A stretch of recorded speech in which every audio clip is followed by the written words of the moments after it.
You're listening to the Back Home Network, presented by Home Field Apparel.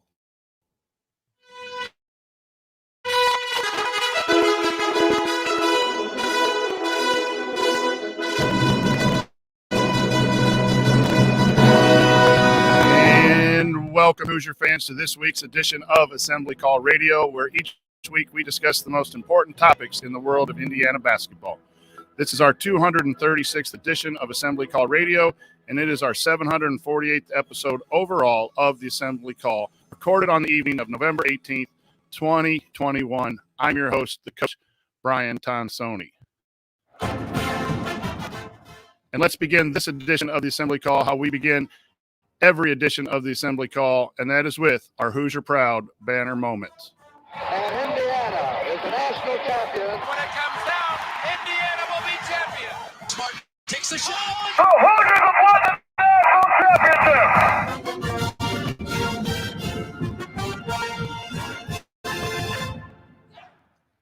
This week's banner moment occurred just last night in Bloomington when the Indiana Hoosiers did St. John 76-74. We discussed the game in detail on the post-game show, but one of the best things about last night was the energy of the crowd. It has been quite a while since we had a team play with the level of excitement that this year's Hoosiers are playing with. Basketball is special inside Assembly Hall, but it's very special when the crowd roars. For example, when Race Thompson steals the ball, goes down the court, and dunks the ball. St. John players commented afterwards that they had difficulty hearing each other talk and communicate, and they had difficulty even hearing their own thoughts.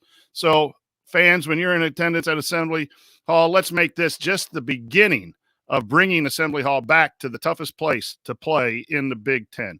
Indiana basketball deserves to be back, and so does Assembly Hall, full of fans like you and I. Okay, let me introduce my esteemed co-host for tonight. First up to my left, he is the man behind the Twitter account at IU Artifacts, and more importantly, the man behind one of the most extensive collections of IU sports memorabilia anywhere.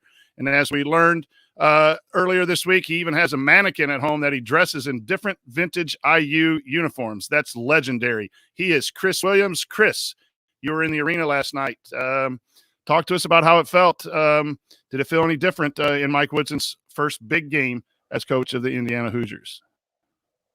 Yeah, it was kind of rekindling an old friendship that you haven't seen for a while. It's one of the where you still get chills walking in. I've mentioned this a while back that if you walk in the south entrance, you open the door and the big burst of air hits you in the face. It's just one of those little things that you remember. And you know, you hear Sweet Georgia Brown being played and Basket Case being played, and the pet bands roar, and the students are going.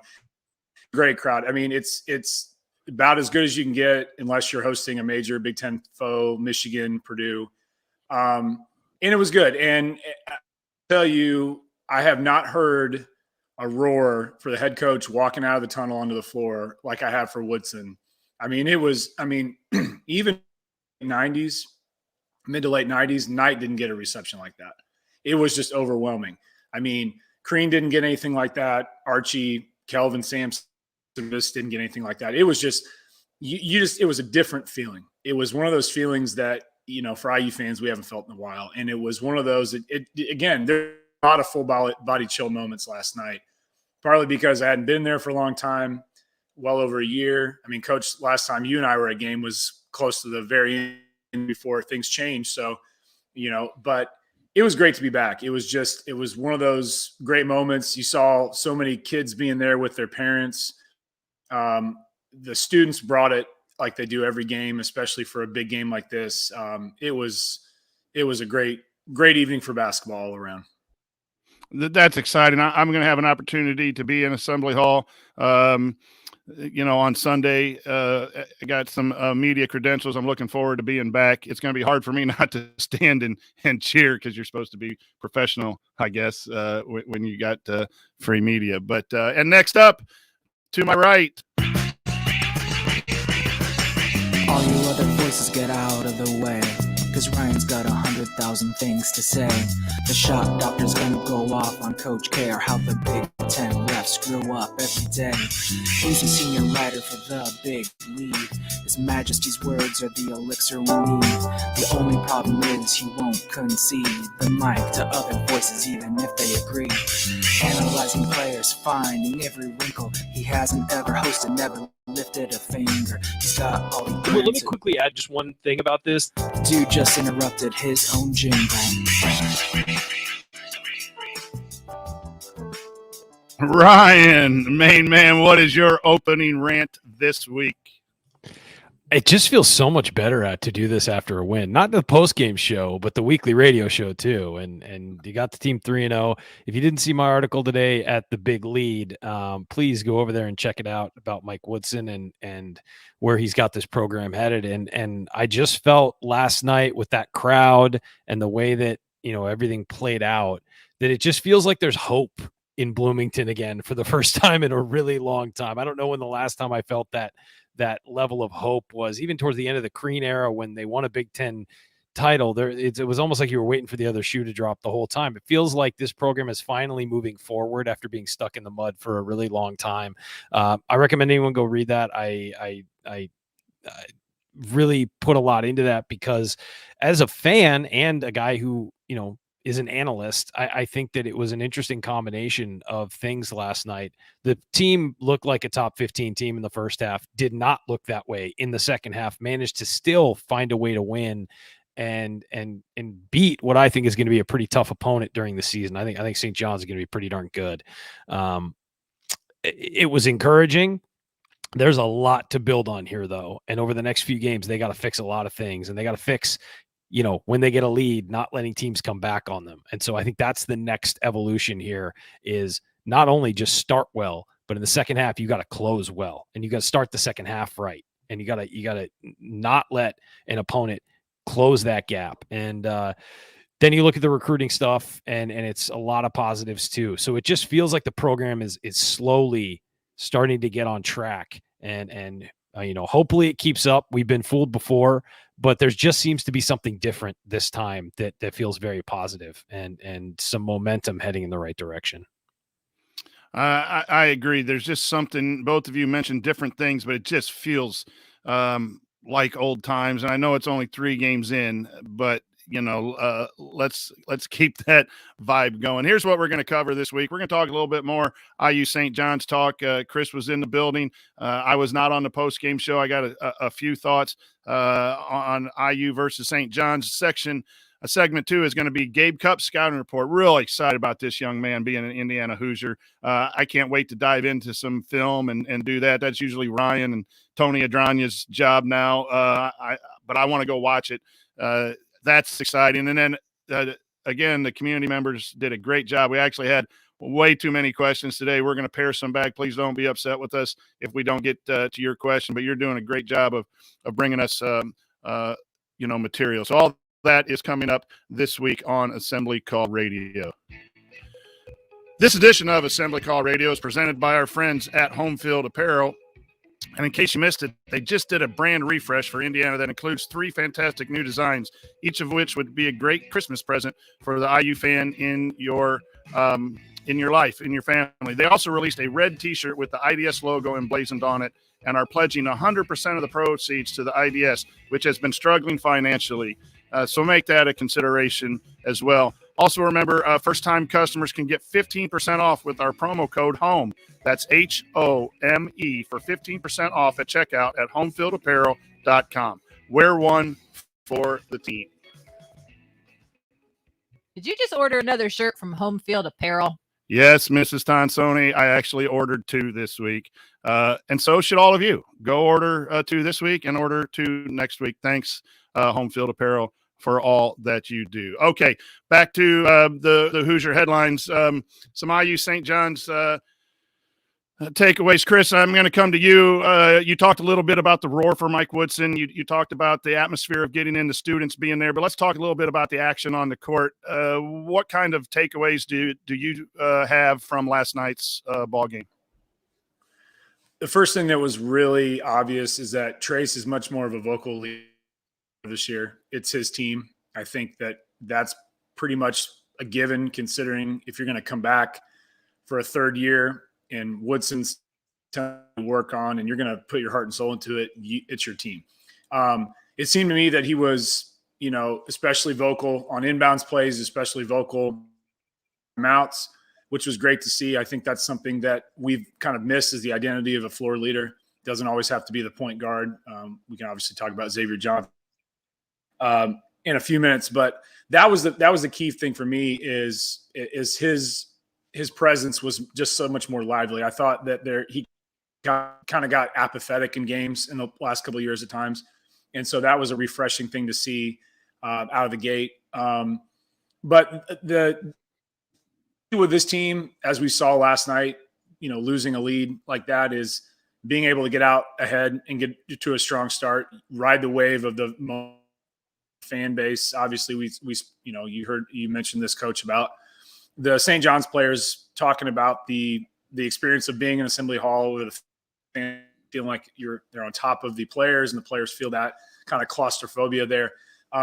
That was key. I thought we did a really good job kind of breaking their press, which really they kind of locked down in the second half. It seemed to me when the ejection happened, things kind of turned on a dime, and they used that momentum and kind of cut into the lead really. And at half, it should have been twice of what it was. But the first thing about Trace really stood out. But I thought overall, and we kind of talked to this before the show, Coach, it was interesting.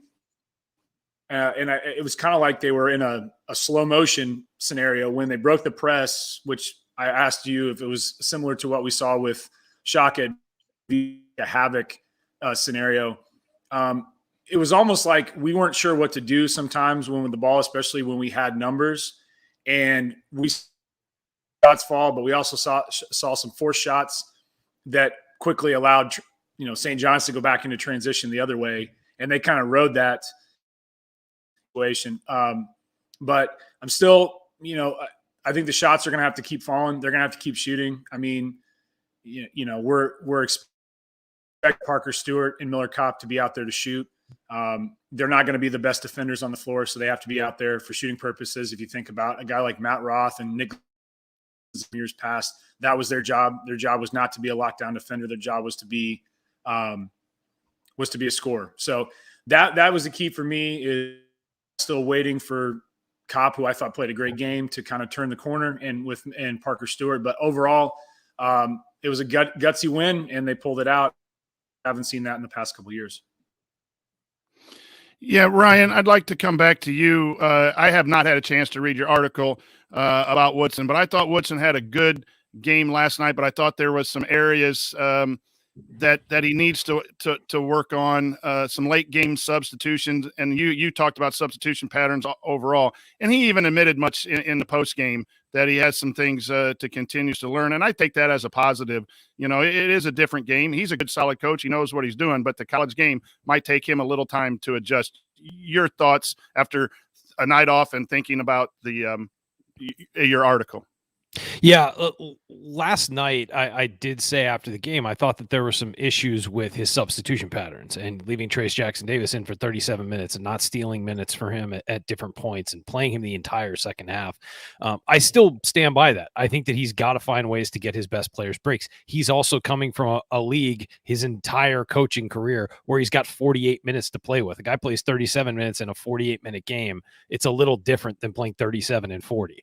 And so I do think he needs to adjust his substitution patterns. He needs to trust his bench more. There was no reason for Jordan Geronimo to only play 8 minutes last night or whatever. I think it was 8 minutes.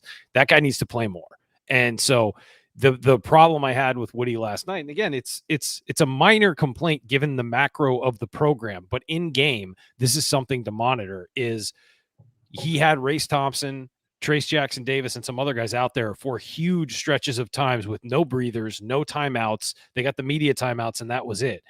And things started to go badly, and it was clear that they were missing out on hustle plays. They were missing out on rebounds. They weren't blocking out. They were doing simple things you don't do, or you do when you are tired, and things you don't do when you are focused and have all your energy. I watched the game back last night. There were clear stretches where those guys were tired and needed a break. And so he's got to get better at recognizing that. Now, look, they won the game. It's a minor complaint, but it's one of those things where he did the same thing against Eastern Michigan. And so you've got to make sure it doesn't become a pattern. You've got to watch that back and realize, hey, and it's also on the players too, to say, if you're gassed, I mean, players never want to come out, but if you're gassed, raise your hand, say, I need a break. So, a veteran player like Trace knows that. He knows that he's dragging. And so again, at the end, I mentioned it last night, they sort of got a second win late, but if they were fresh and they maybe got some fresh bodies in there, maybe they don't give up all those points and give up the lead a couple times late. So I think that was the only complaint I had. I thought the offense moved well. You knock down a few more shots, it's an easier win. They got to make free throws. I think that they will make more free throws. I have more confidence in this team than any team in the last few years to make free throws. I think they'll be fine. I think they just had a bad night. But those are the big glaring things that came out. There were guys tired and dragging, and I thought pretty obviously tired and dragging, and the coach didn't recognize it and pull him out. He's got to get better at recognizing that. And his bench, to be fair, his bench needs to point that out to him too. And I think they did say and get Geronimo in late. My thought too was get free throw shooters in late. You had Tamar was 0 for 2 at the time. Xavier had just missed one, and those were the guys who were going to get down with 8 seconds. But we as coaches, we evaluate that stuff all the time. I thought it was a really good effort because I think St. John's is really good, and that havoc press wears you out. And St. John's shot making allowed them to get into the press, which was different than the first half. So yeah, I don't necessarily look at it. Yes, Indiana needs to do a better job closing out games and keeping leads. I agree with that, but I also think St. John's had a heck of a lot to do with it with the way they played. Sure. They're going to win a lot of games coming up, and it's just a different feel. It looks different offensively. It looks different defensively. There's a lot more energy, and there are going to be games where Indiana struggles. But I feel this was so much different than game one, where when you struggle a little bit against a solid opponent, that's a little bit understandable. So, okay, coming up on Assembly Call Radio, it's time for Ryan's scouting report on the newest Indiana commit, Gabe Cups. How important is he at a building block from the Mike Woodson era? Find out next here on the Assembly Call.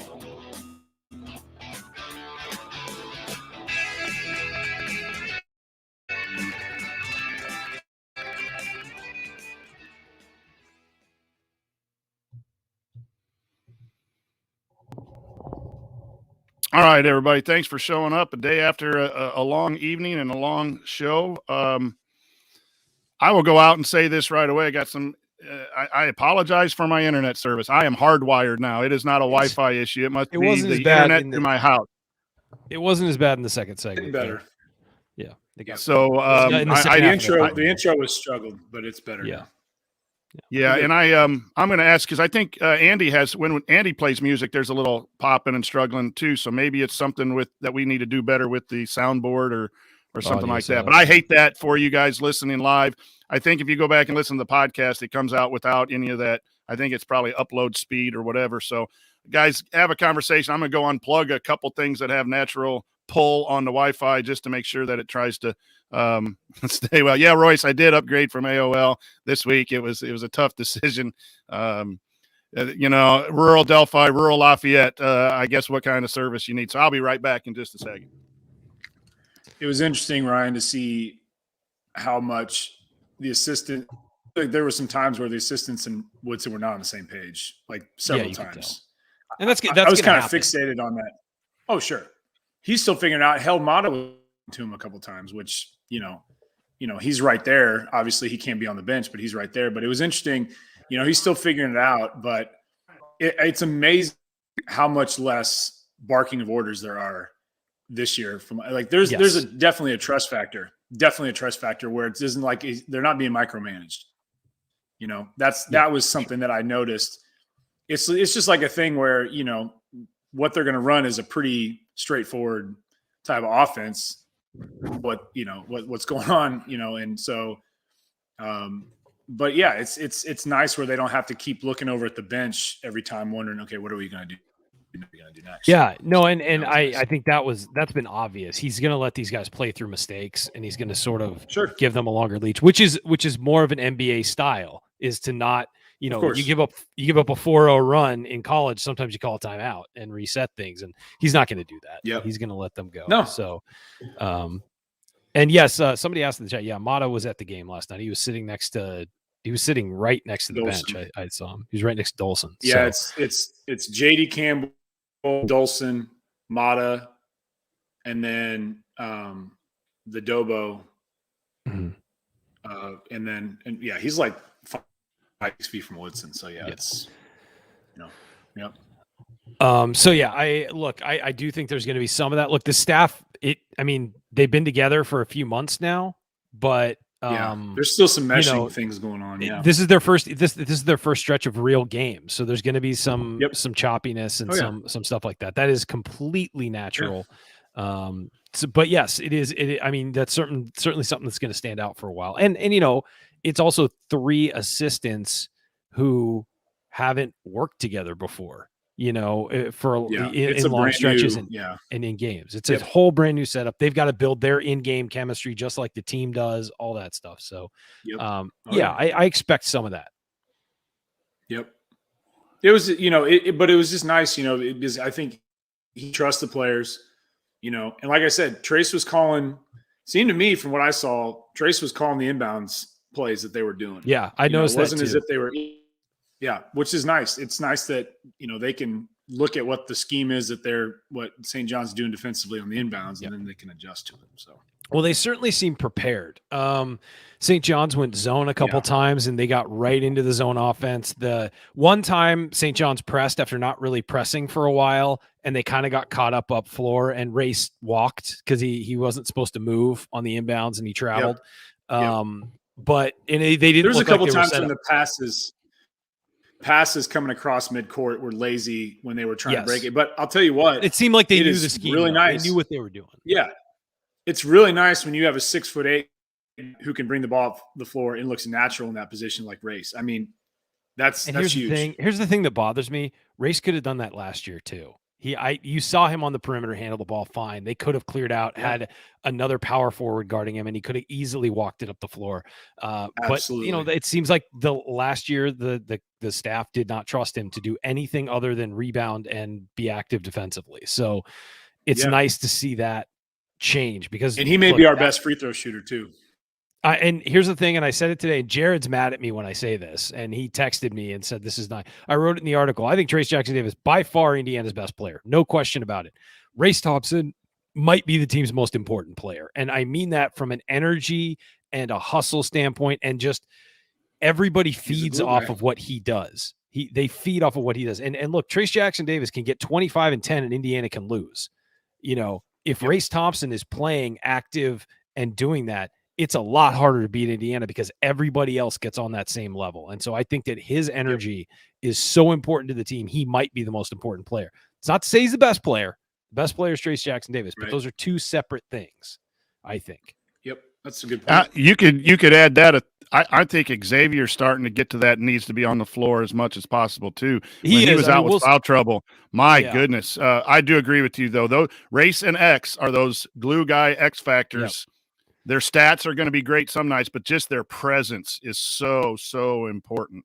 And what I'll say about Race too, and I've mentioned this a couple times, he is sort of like, I compare him to this because it's the only guy I can think of who does this, that people would recognize. And it's what Draymond Green means to the Golden State Warriors. He can put up no numbers, but just the way he is on the floor, it gives them an edge and it changes who they are. And they don't win those championships without him. And he fills up the stat sheet. He may get 9 points. He may not hit a 3. He may get 6 rebounds, 4 assists, and 3 blocks. But it's what he does when he's on the floor. It makes so much more of an impact than what the numbers show. And Race, you've started to see the numbers, catch up to that. So that's why I think he's so important. It's nice if the depth can, you're not always going to have the games you had from Bates and Geronimo and Lander off the bench, but you have that potential to have that production off the bench. I think that's vital. That was a good find in the game last night. And boy, I'm happy for Lander. I just thought he did some really nice things during that time. And I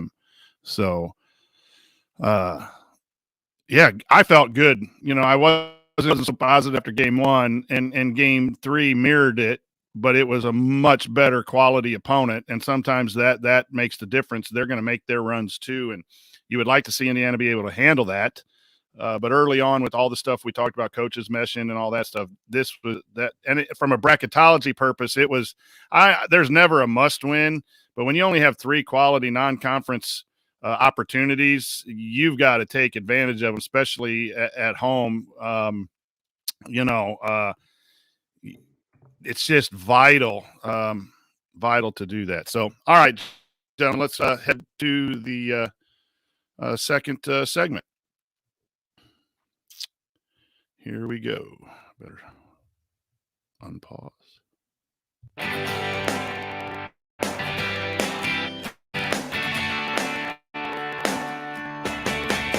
What's going on? It's Christian Waffle. What's the only thing better than an epic buzzer beater? Celebrating it with friends afterwards. Join my guys Jared, Andy, Ryan, and Coach on the assembly call after every IU game. Go Hoosiers.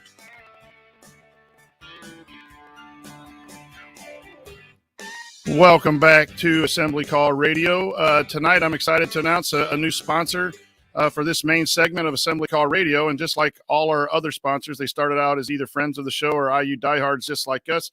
It's the Superior Insulators, owned by longtime listener and IU season ticket holder Brad.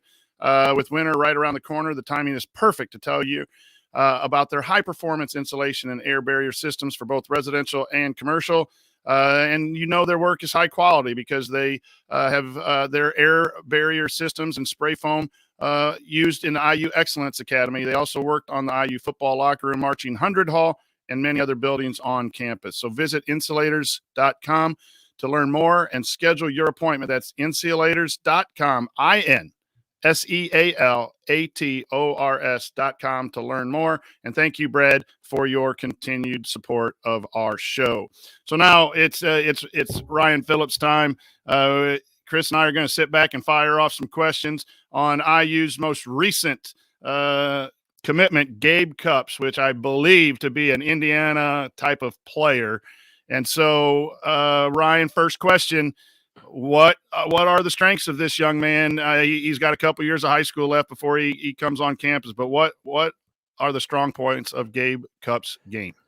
Well, for those who don't know, he's a 4-star. According to 24/7 Sports, he's ranked number 88 in the nation. He's about a 6'1", 6'2" point guard, about 170 pounds soaking wet, maybe.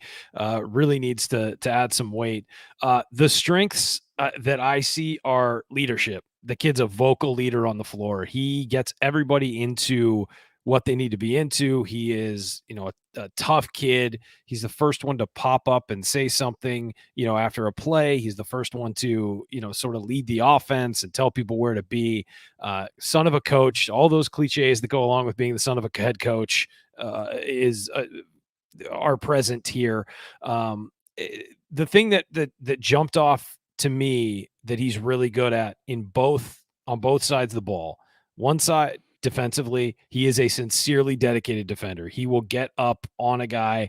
He's not super athletic, but he works his tail off defensively. Will get right up into guys, will, try and guide them off their path, do whatever it can. He'll take a charge. He is going to be a pest to play against. The kind of guy that, you know how when Indiana would play Ohio State and they had Aaron Kraft and he was just annoying, he's that guy defensively. You do not want to face him. Since he's not super athletic, there are some flaws in his defensive game. I mean, he's a little over aggressive sometimes and can get beat, if a guy gets past him, but he can work on that. The short area quickness, things like that can be developed. Offensively, his best attribute is he's an excellent ball handler who does not turn the ball over. He is in command of the ball. He's not a guy who's going to beat people off the dribble, off the bounce. He's not quick enough yet. He might get there. He certainly has that potential. He's only a junior, just starting his junior year of high school, but he's not going to blow by athletic players. But what he can do is he moves the ball. He gets the ball in the right spot, swings the ball, reverses the ball, doesn't take 3 seconds to figure out where the ball needs to go, doesn't stand there dribbling while waiting for something to happen. He gets the ball moving, gets it around the perimeter, swings the ball. When he does drive, he looks for guys cutting back door. He's got great vision. It's just a matter of he needs to be able to go north and south offensively. He's not really there yet. Against lesser players, he's fine. He can blow right by him. But against, the kind of players he's going to face in the Big Ten, he's not there yet. Needs to get there. And I think added strength, maybe some added quickness, being in a college weight program will help him with that. So those are the two main strengths that stood out for me. We can get into some more stuff that he does, but I'll let Chris go ahead and fire off a question. So he's on the team as LeBron James's kid. I think it's Team Blue Chips, if I'm not mistaken. But obviously that's, everybody's seen like that video that's been posted around with LeBron, doing knockout when he was 14. But, you talk about his basketball IQ. Do you see him, he's probably a star on that team, but do you think he's the kind of guy that is going to be expected to be a superstar player, even at a point guard position? Or do you think he's the guy that will always be understanding of what his role is going to be? Or do you see him kind of growing into more of an offensive threat when he comes to IU? I think that it's going to be interesting to see how his development progresses, but I would think that he'll know what his role is when he gets on campus, because he's again, son of a coach. They understand that a team needs a lot of moving parts. It doesn't need 10 superstars. It needs guys to play their roles. He's definitely a 4-year player. Like, this is not a guy who will be leaving for the NBA early. And so maybe he becomes a star by his 4th year, a Big Ten college star. I don't see like a huge NBA upside here, just because of the lack of athleticism and stuff like that. And again, he's not a bad athlete. He's athletic, but he's not like going to scare anybody with his athleticism. And that's fine. Guys who don't scare you with their athleticism can be wildly successful. Jordan Hall's is making a very nice living as a basketball player without being a jump out of the gym athlete. So those guys, that's not a knock on him. He knows what he's playing with, and he does a really good job with it. But I think, he's a guy who sticks around for 4 years. If he continues to get better, he could certainly, develop into, an all Big Ten guy if he's knocking down shots. I mean, that's the thing about it. A lot of people talk about his shooting, and he's a good shooter. He's not a great knockdown shooter who's going at this point, who's going to just bomb you from 3 all day. He shoots about 35%. For what he does offensively, he needs to knock that up to about 40%. Now, he's plenty of time to figure that out and get better. The one knock on his shot I have is that, well, as we've talked about with some guys, his feet are not pointed at the basket. They are slanted to the left, and he's sort of left side forward. They're slanted to the left with his right side leaning forward. And also, as he brings the ball, as he gathers, he kind of tucks his elbow really far in, almost like pushing it all the way to the middle, but maybe a little too far, where he's kind of working against it as he follows through. So he really takes keep your elbows in to an extreme there.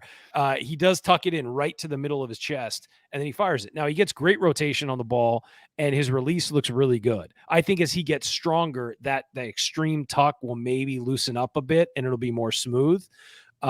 You've seen that with guys like in the NBA, Lonzo Ball. He used to have the ball on this side of his face and kind of fling it across. And as he got stronger, he stopped doing that. Why? Because he didn't need to anymore. So you add strength. I think that you get rid of some of those quirks with the shot. But the shot goes in at 35% right now, about roughly 35, 33, which is not bad. But he needs to take it to another level, given that he's not going to blow by guys on the dribble at this point. He needs to be able to catch the ball and shoot. And he is a catch and shoot guy more than a dribble into a shot guy. So, and again, we're talking about a guy who's a junior. By next year, he could be a completely different player, much better, more well-rounded and all that. But yeah, I think the big thing that I'm worried about as far as being a point guard in the Big Ten is just his inability right now to create off the dribble against athletic players. Could get quicker, could get better with that first step. But the strength is that he is a ball mover who analyzes defenses quickly and gets the ball where it needs to be. He's great at finding guys on backdoor cuts. He's great at, a competent leader. When he brings the ball up, he's not, scrambling to find a spot. He's very confident in his ability to bring the ball up. So that stands out the most right now. So if we go through his 4 years at IU, freshman, sophomore, junior, senior, what kind of path do you see? Do you see he to me, he seems like a 4-year guy. Yeah, where do you see him in some ways, freshman, sophomore, junior, senior year? Yeah, I think he's a bench guy his freshman year, and certainly, he'll be. I mean, Jalen Hood-Schifino will be here. Like hopefully being and so I think that that's your point guard, and he comes off the bench and provides energy. The thing he does a lot of is he just provides energy and activity too, and people will feed off of that. Guy who will step in and take a charge. Guy who will scramble on defense and dive on the floor, and he makes up for any of deficiencies in athleticism with activity. I mean, he's very much an active player. But I think as a freshman, yeah, he's a bench guy, maybe on the second unit leading it. Sophomore year, probably one of the top bench guys because you need a great guard coming off the bench early. Junior year, he should be starting by then. And senior year, he should be solid as a starter. And this is on an ideal progression. He should, by his senior year, be starting and leading the team and have improved enough where he's a dangerous player on the floor. Yeah, go ahead with another one, Chris, by the way. Yeah, so I did some digging on him, and then yesterday when I heard about it, and there's another guy that is brought up that has an offer from Indiana, which is Reed Shepherd, which is one of his teammates, and he's more of a shooting guard, very highly rated in it right now, but again, a younger guy. Do we see that as those two kind of being a package deal? They've kind of expressed some interest in playing together, but a realistic thing that could happen, or could that be a situation where we have like a conflicting situation with Hood-Schifino coming as well? I think Indiana would be very happy if Shepherd came to Indiana. He's a phenomenal player, but his dad played at Kentucky and led them to a national title. So Jeff Shepherd. So I think everybody expects him to go to Kentucky. He is incredibly talented, would be a great pickup. And that kid, he's fun to watch. Go check out his highlight tape on YouTube and then be really upset that he's probably going to wind up at Kentucky. But yeah, those guys have talked about wanting to play together, and those package deals rarely actually work out, sadly. I mean, guys want to do that, but they wind up going to the place that's best for them. And Shepherd is one heck of a player, and he's rated appropriately, very highly. And it's going to be a bummer when he's spending a couple years in Lexington. But I think that's almost a done deal. I would love for him to go to Indiana, but I think that's a done deal. So there's a pattern here, Ryan. See if you agree with this or not, that we're getting a bunch of guys that are going to be 2, 3, 4-year guys. They all have a little bit of defensive nastiness to them, and they all seem to really have bought into the Indiana basketball that Coach Woodson is selling. Agree with that? And this kid just thinks Indiana basketball, smells Indiana, but looks Indiana basketball to me.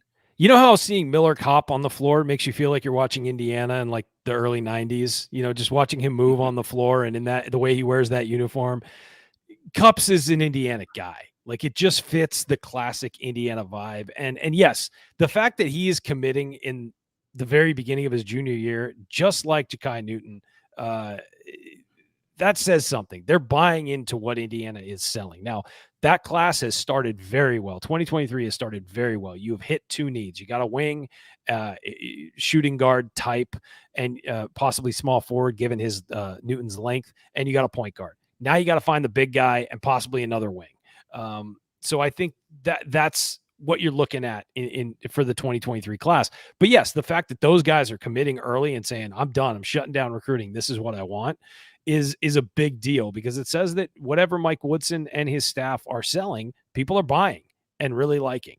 So what you got from Cubs, just to sum up, certainly a 4-year point guard, vocal leader, took Centerville to a state title as a sophomore, and he distributes and runs the offense well, finds open players, make sure the ball keeps moving, needs to continue improving that shot from deep. He's got to hit 40%. Given his skill set, he's got to hit 40% from deep. And again, just an active defender who is quicker than he looks and will be just a pest, just an absolute pest to play against. The kind of guy you love on your team and hate when you're playing against him. That bodes well. So thanks, Ryan, for that. Coming up here in our third segment, we'll answer your questions as we always do. So stick around with us here on the Assembly Call.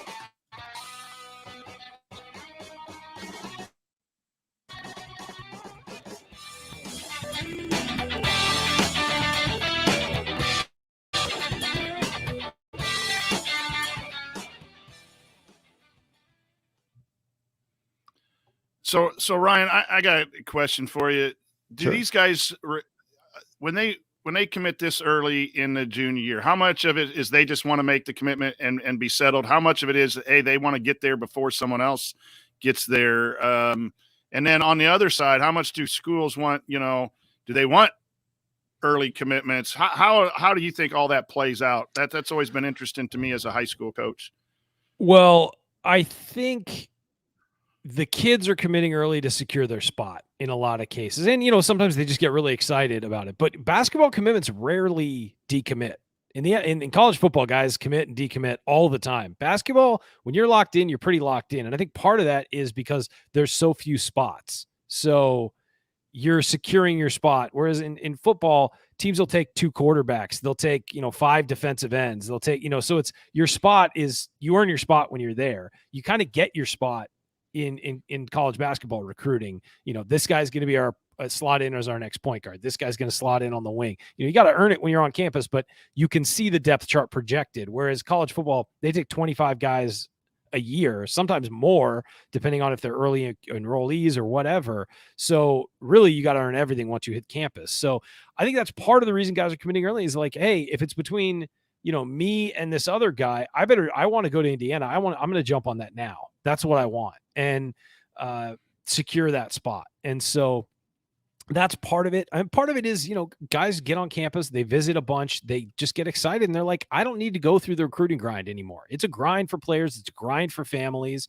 Some people love it. They love the action. They love, being courted in that way. And some kids don't. Some kids are just like, I just want to focus on the rest of my high school career and be done here. So, I don't know what the specific idea led to this, but I think Indiana, if they identify somebody and see them on a good trajectory developing, they'll want to secure them as quickly as possible. A guy like Newton could really jump up rankings if he starts hitting threes and improves. Cups could also start jumping up again if he's hitting 40% from 3 and he gets a little more quickness and is driving by guys. I mean, those guys could both move up the rankings to look even better than they do now. Exciting times for sure. Any thoughts, fellas, real quick before we get into the third segment? Big Ten's kind of slow start or average start at best coming out. The fear for me from a bracketology standpoint is you want to build up all those wins and be so good that every win in the Big Ten is a quad 1 or quad 2. So, you're looking – you kind of hate to root for the other teams in the Big Ten, but you need those quality wins, and you're counting on them from the conference. I still think the Big Ten's okay, but you can't afford too many more slip-ups. Any thoughts on the Big Ten performance in week 1? I think that there was a lot of change on rosters, and I just think guys are feeling it out right now. And Indiana certainly had a lot of turnover and a lot of new people coming in. So, yeah, I think that it's just that.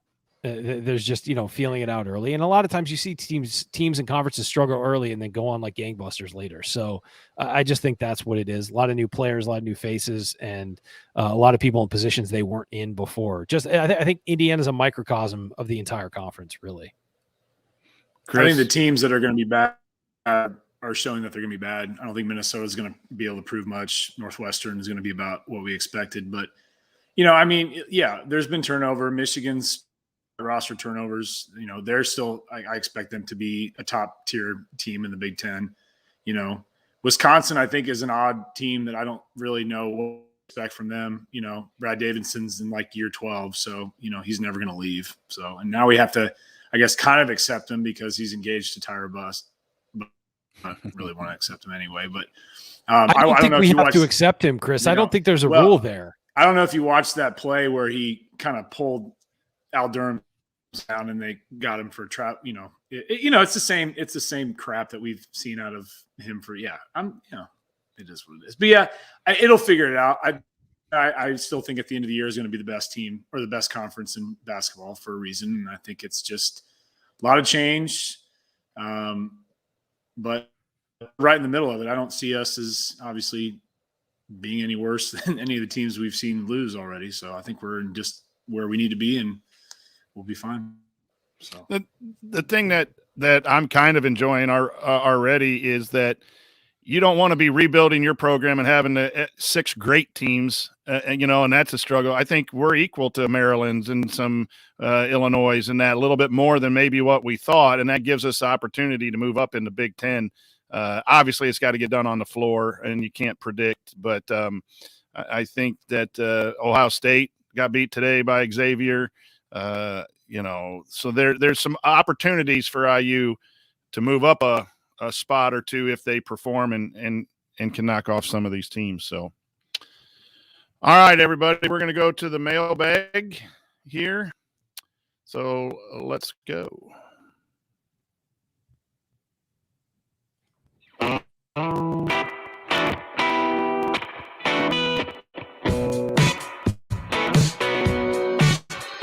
This is Ethan Happ, and I never listen to the assembly call, especially the episodes that Ryan is on.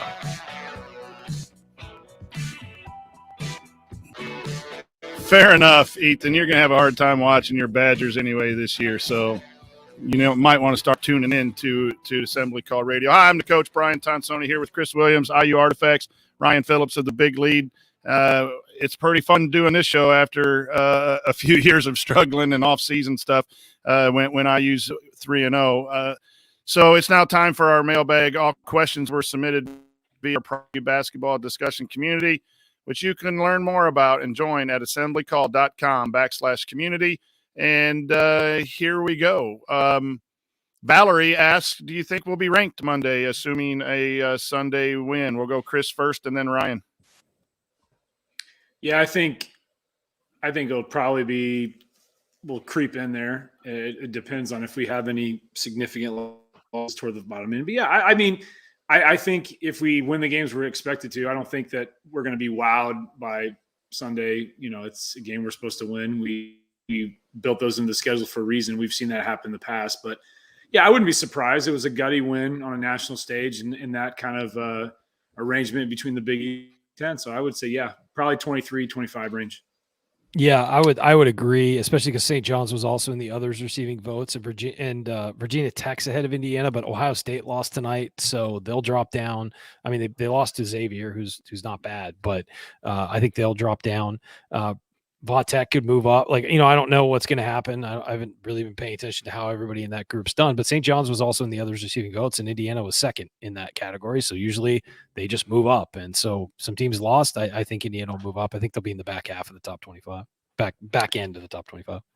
And if you don't like where Indiana falls in the AP, you can always go to the community and look at the Assembly Call top 25, which Coach Adranya, Coach Marlowe, and Coach Tonsoni put together. And two of us had Indiana ranked before the St. John's win. We won't mention, the name of Coach Marlowe, who didn't have the top 25, Indiana in the top 5. Maybe he'll join us. Oh, sorry, Coach. I just gave that away.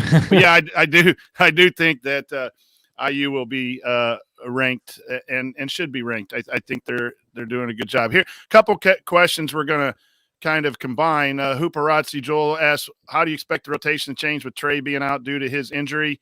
And Coach Marlowe with another good question says Galloway was getting 18 minutes per night.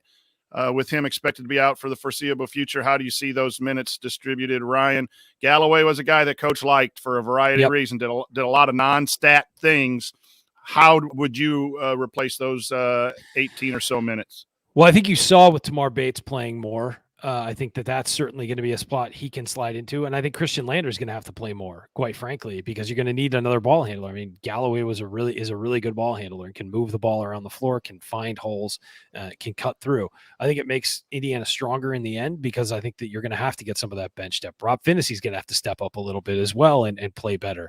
But I mean, from a strictly a replacement factor, I think you're going to have to see Tamar Bates take on a little bit of a different role off the wing, and a little more of a driving role than maybe a taking screens and looking to hunt shots role. And I think that you're going to have to see Christian Lander get some more time because you got to fill that depth. And so yeah, I think it's an opportunity for guys to step up and get a chance. And maybe it's only 8 minutes a game for Lander, but I think he's going to get a chance. Chris, your thoughts on who replaces Galloway? Yeah, you may start to see some bigger lineups and Geronimo getting more minutes. Obviously, he's not going to be the ball handler like Ryan said, but I think that he presents definitely more of a scoring option. I'm not buying in on his 3-point shooting quite yet. I still think it's streaky. They said he's improving tremendously like that, but I think Bates form is the thing good. that worries me about Bates is his form is great.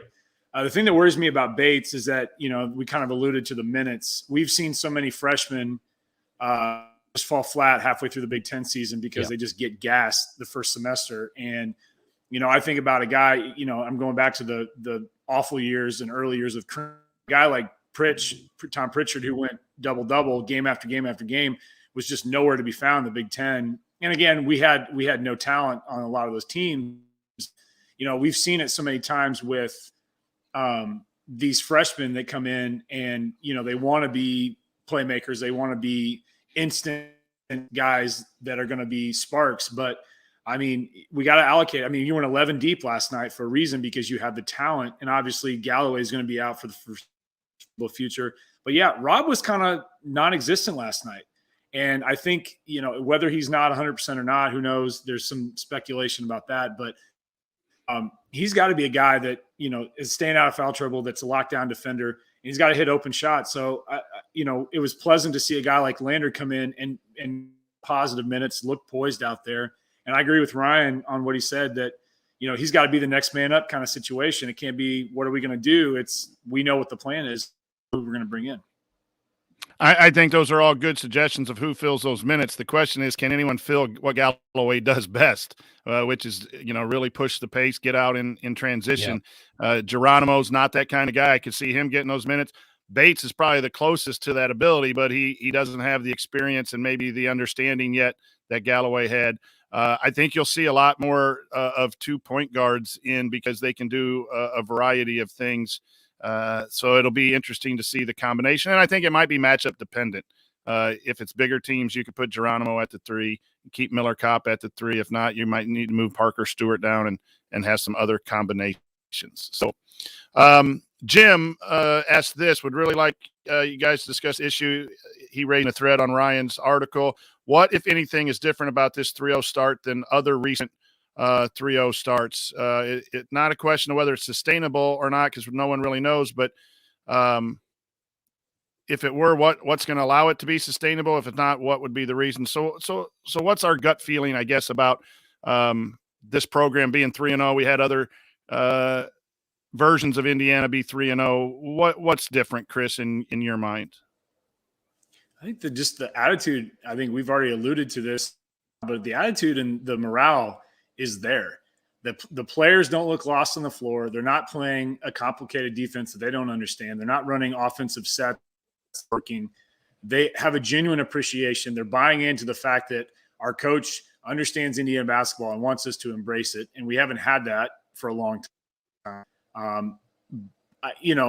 It's one of those things where I think it's just, if you have a better attitude on the floor and you have vocal leaders on the floor who are actually holding people accountable in the game, then I think that makes the difference. I think this season, obviously, we have the games we're supposed to win, and they're under the schedule for a reason, but I don't see anything that's going to, the St. John's game was the one game I think that we were really concerned about, and it was a gutty performance that we didn't look good at times, but we won the game. And so I think going into what we have in the foreseeable future, we're supposed to win the games where we are supposed to. Not see us kind of go from start to finish a little bit more consistent, but the morale's better, the attitude's better, and you can see it on the floor and on the bench.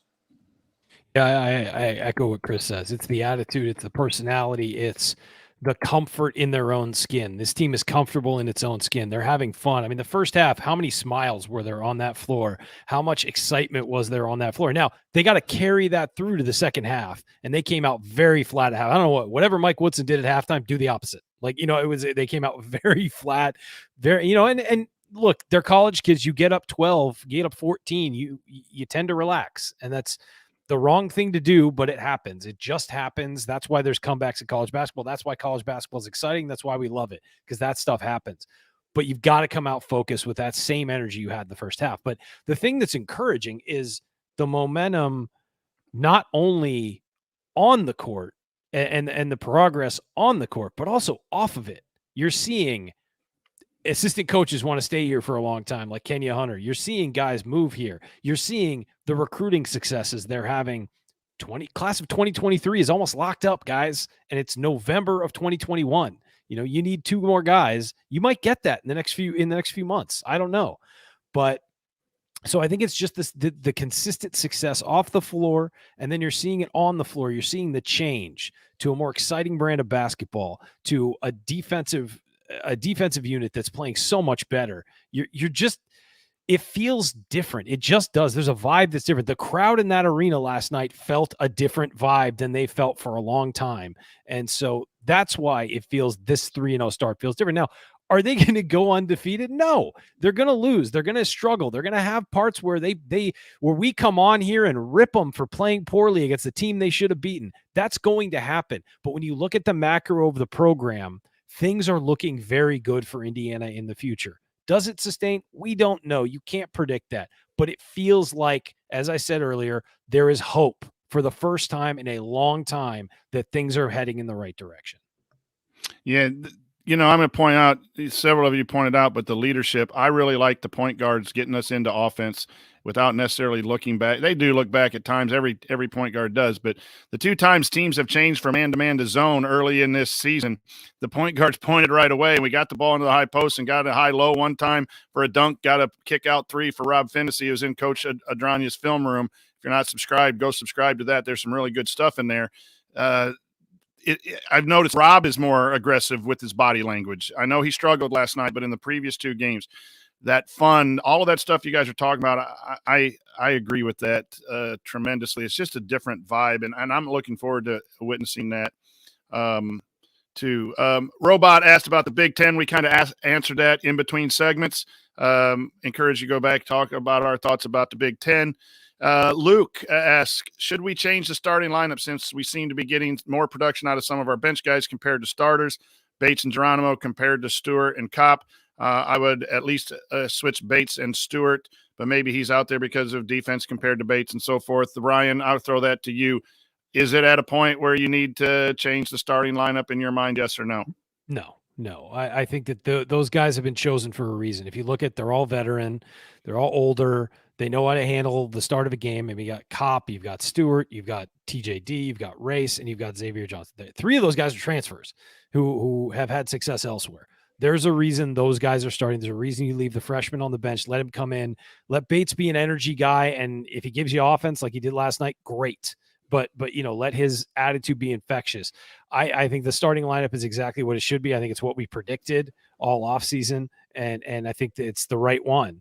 I don't think there's any reason to change it.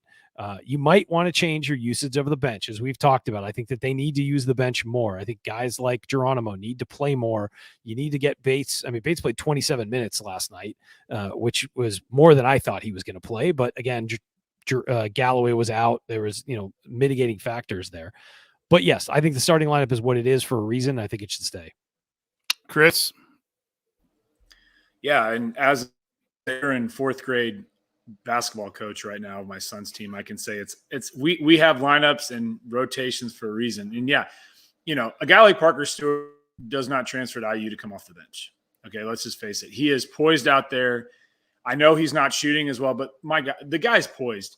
He's a basketball player. He's a coach's son. You could tell he knows what he's doing out there. I understand that there may be some concerns about shot selection, but they I'm not an coach like obviously Woodson and his staff are, but they have a system in place where the rotations are designed specifically at certain times of the game. And that's been the case for a long time. So I'm not worried about it. If we have consistent issues with turnovers and Stewart's shooting 20% from 3 or whatever, okay, maybe we address that during Big Ten season as it needed. But right now you're still figuring out your rotations. And that's why you have all these sub 200 KenPom teams coming up for that very reason, to figure out rotations. We saw it in the Northern Illinois game. We saw it in the Eastern Michigan game. This is why guys like Michael Durr are still only playing a few minutes, because they're still rehab. This is the purpose for why you play these types of games in the preseason, for this very reason. I'm trusting the system. I'm trusting what Woodson's doing. I don't have the know-how or the knowledge to question it anyway. So. Yeah, I don't think you make changes right now. I had the privilege for Delphi Bracketology to go to that other place that you guys don't like, Purdue, and Coach Painter was asked why he brought Trevion Williams off the bench, and he said, well, when we recruit players, we don't recruit players to come to Purdue to start. We recruit them to come to help Purdue win. And I would believe that Coach Woodson has that same attitude. You're here as a member of the Indiana basketball team. You're here to help us win, and your roles are important. And I believe Coach Woodson, I'm not in there, but I believe he's a great communicator. He's just a no-nonsense communicator, and people will understand their roles. So I don't think it's at the point yet, and I think it's too quick to pull the trigger on a starting lineup right now. And what you want to do is have waves. Your first wave does one thing well. Your second unit comes in, maybe his defensive effort can press, get some turnovers, and do some things. So you are trying to figure out what those waves look like and what's the appropriate timing. I agree with Ryan that you need to have a little more substitution earlier in the game so that we don't get tired. I think that's the common theme for the first two games. Scott asked real quick, and I'll take this real quick so we can move forward to another one. Landon Leo need to get some more playing time prior to Big Ten. I do think that the games coming up, the next three games, you'll see some guys get some playing time as Coach Woodson attempts to find out who can fill Galloway's spot. So I assume that is going to be the answer will be yes. We agree. Here's a non-basketball one, which I think is real good. Dave asked, if you could have Mike Woodson coach you in only one non-basketball area of your life, what would you choose? Ryan, you want to take that first? Non-basketball. Voice lessons. I love that guy's voice. That's what I'm going with. Chris? Yeah. I mean, I think the communication, like if you want, you need to work on leadership with a group of people. I think he's he's just the communication factor. If you have a situation where you're not communicating with a significant other or a group of people, I would end for that kind of like those life skills lessons. But yeah, the voice has got to come with it though. Yeah, it's tremendous. There are so many real serious things that you could have Coach Woodson help you with, but I wanted to see about how, he takes care of his scalp and his hair, some of that stuff, and teach me how to talk in third person. Those are some things the fun things that Coach Woodson could teach us. So Glenn, who helped me hardwire the computer, but obviously can't do anything about the internet that comes into the house. But thank you, Glenn, for helping me try to get a little bit better. He asked, given what you've seen in the first three games, does Race Thompson earn a spot on the Big Ten all-defensive team by seasons? And we'll just throw this one just to you, Ryan, because you follow Race quite a bit, a big fan. Is he an all Big Ten defensive team for you? I think there's a good chance. I predicted one of my bold predictions this year is that he'd make an all Big Ten team. If it's all big defense, I think I get credit for that. I do. I'm on record. Yeah, I think he could certainly do that. The way he affects a game on that end is huge, and he's starting to affect the game, on the other end too. And so I do think there's a real possibility of that. Chris, Rodney asked, is it a concern that 2 out of the 3 games we didn't put teams away when we had them down and let them back in the second half? Do you think that's a concern, or what level are you concerned about those second half lost leads? Yeah, I think if you get on some of those Facebook pages and you follow some of those people, then yeah, you're probably already doomsday scenario and that we're not going to be able to play with anybody. But no, it's about the fact that, again, you're looking at, I can't even go down that road. But anyways, it's the fact that you're still figuring out a brand new scheme, a brand new team, a lot of new players, a lot of new transfers, a new coaching staff. You're figuring stuff out. Okay. Everybody wants to point out that Bob Knight, in the first season, and they went, and then, they went to the Final Four. I get that. I know that everybody wants to use that comparison, but we can't. Okay. The game's different now. The schemes are different. The players are different. The style's different. It'll be fine. Yes. Was I a little concerned when I heard we were up by 20 against Eastern Michigan and we had to basically cling on because one of their guys got hot from 3 and we weren't playing great defense? Yeah. But I'm okay with it. Figure it out. We're getting schemes and systems. The fact that we didn't falter when we let the lead drop last night and we came back and clawed back is something we haven't seen a lot in the last couple of years. So, okay, I'm fine with it. I'm not worried one bit. Ryan?